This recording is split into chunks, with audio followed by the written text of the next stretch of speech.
Good evening, everyone. I wanted to come on here and talk about bad fruits and when you surround yourself with the wrong people, how it can ruin who you are as a person and really just your good character. Last night, God was speaking to me, and this morning, He even gave me confirmation on this word that He gave to me, so I thought it would only be fair to share it with you guys and not just keep it to myself. Yesterday night, before I went to bed, I was playing this, I have this video that reads the Bible to me, and it was talking about trees that produce good fruit and trees that produce bad fruit. And the trees that produce bad fruit, they get cut off, right?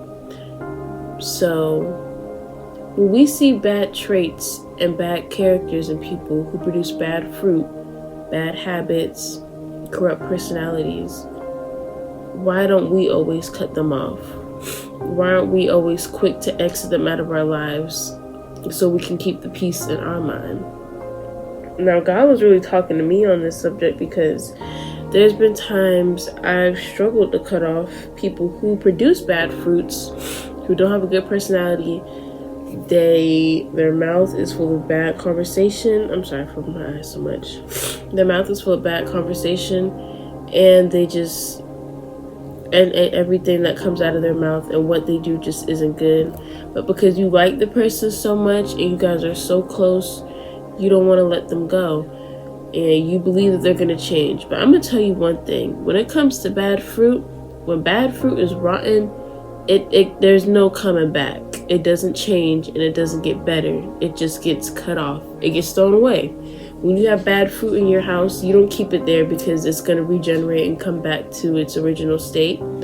You throw it in the garbage because it's not going to change.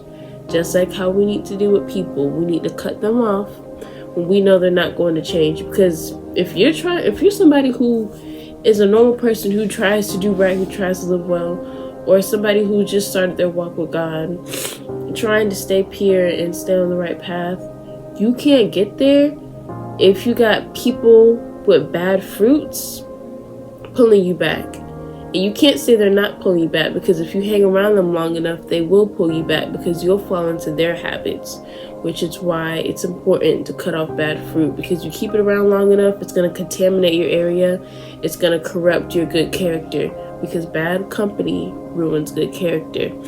It also says in the Bible, I'm going to put the verse on the screen right here. I don't have the verse, but I did write it down. It says, do not be deceived.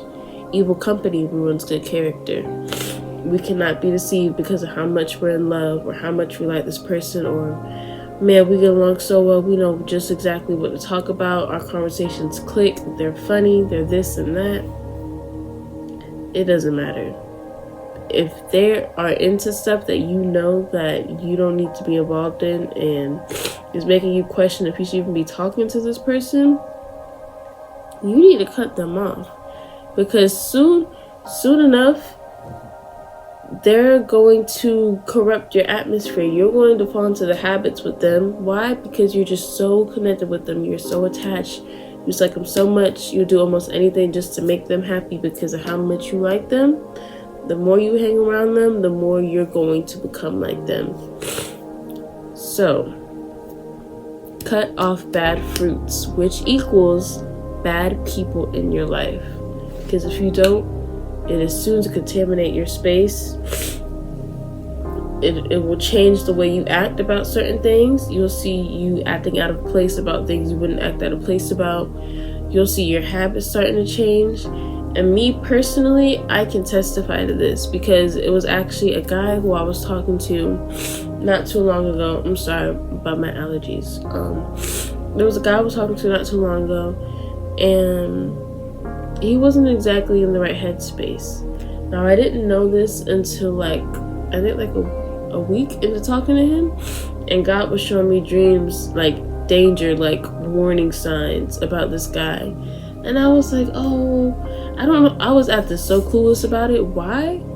Because I liked him so much. God can show you 1,000,001 warnings, but when you are infatuated with somebody, when you are really drawn to someone, you ain't trying to hear what nobody got to say. Let's just tell it how it is.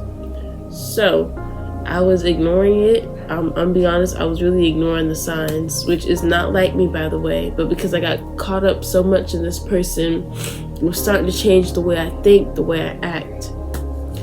Bad fruit. And he eventually came over and we had such a good time.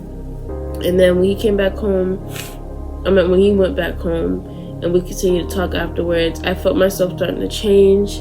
I felt almost like I shouldn't go to God because I knew I shouldn't have brought that boy over and hung out with him, but I wanted to do it anyway because I liked him so much.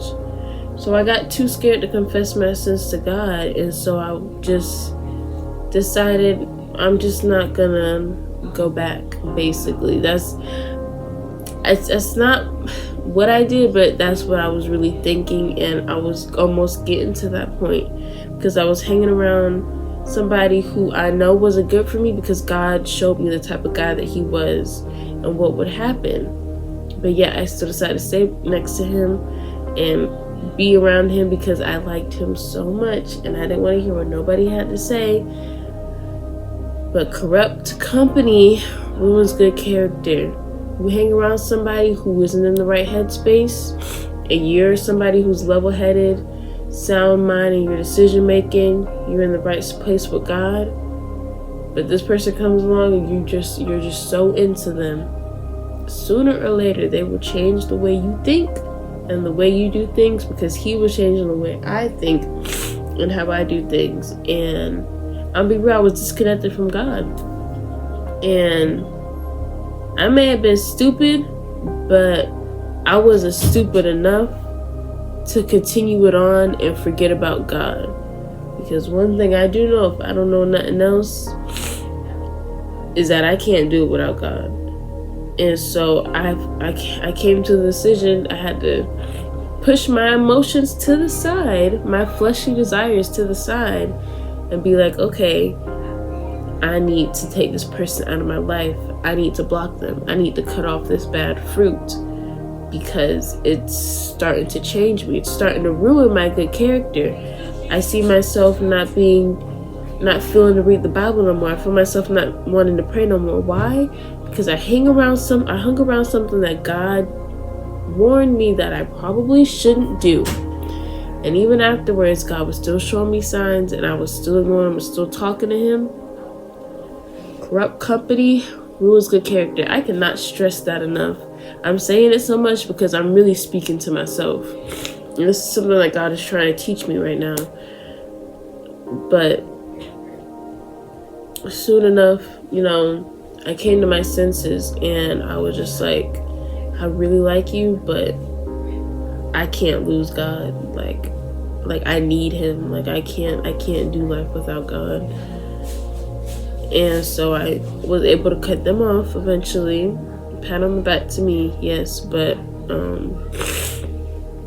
I come in here to say this because I don't want you to get caught up in the wrong place at the wrong time and something happens to you, or you get too far off from God because of how infatuated you are with this person, that you get yourself in a bad situation that you can't get out of and you can't call on the Lord for help to get out of. So that's really just what I wanted to come in here to say tonight. If this video is for you, you know exactly what you need to do. And with that being said, God bless everybody and good night.